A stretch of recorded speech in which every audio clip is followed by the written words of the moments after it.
Hello friends, welcome to Introduction to Database Management System Part 3.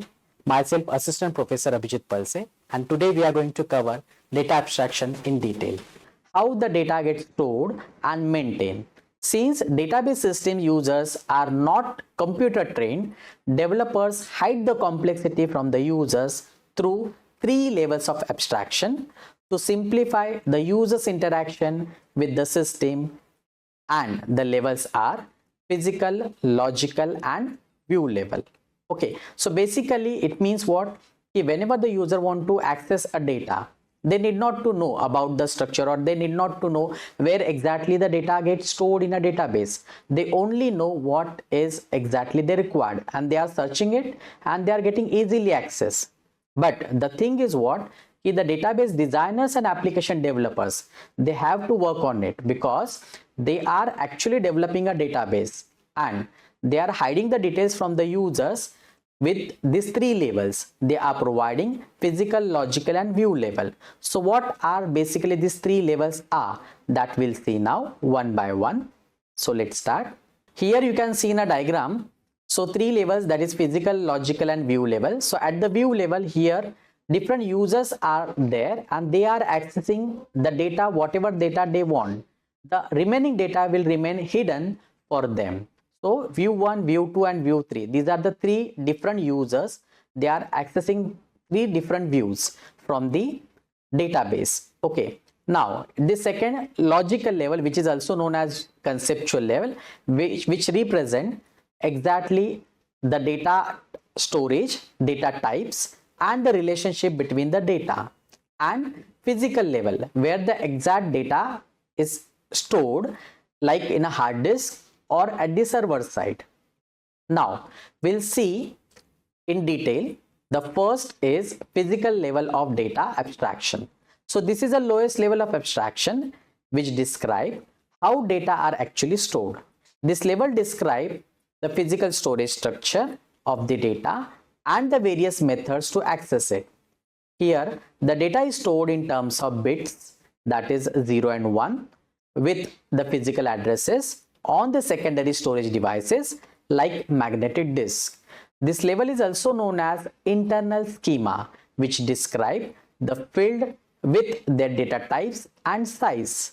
For example, internal view of the student table in college database. So whenever we are writing a code like create table student with columns, first roll number, data type as number, size 5. Secondly, we have taken student name, data type varchar, size 30.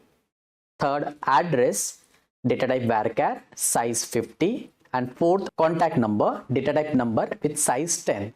So basically here, whenever the database developers are writing this code, so based on this code, the exact table gets created in a database, and which shows an internal view where this column gets stored in a hard disk in terms of bits, that is zeros and 1.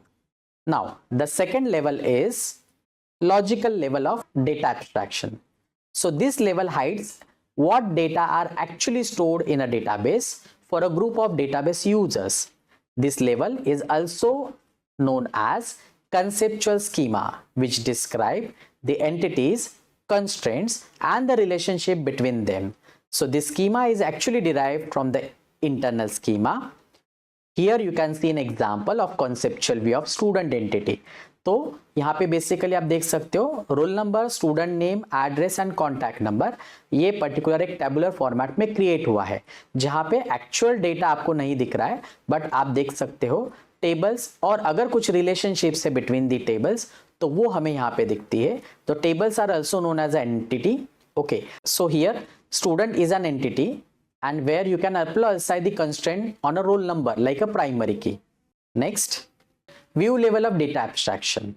So this is the last level of data abstraction, where you can abstract the data what exactly you want. So this mechanism is used to prevent the users from accessing certain parts of database.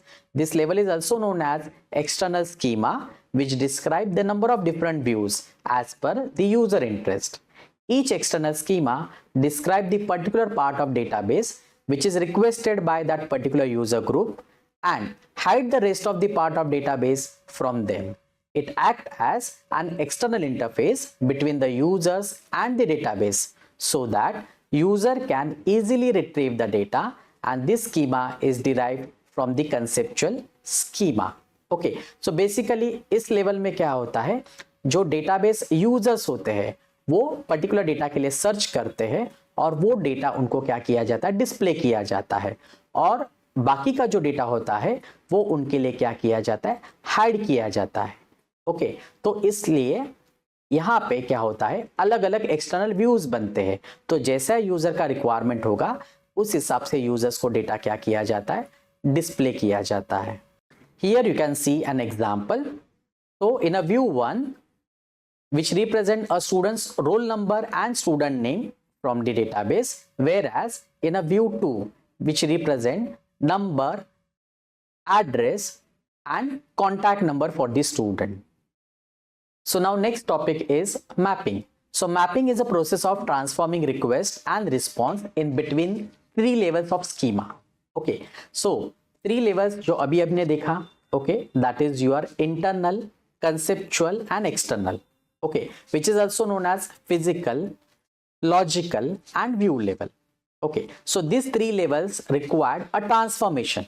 Okay, because when the request and response get transformed, then and then only you can retrieve a data from the database, right? So this transformation is actually known as mapping, and there are two types of mapping.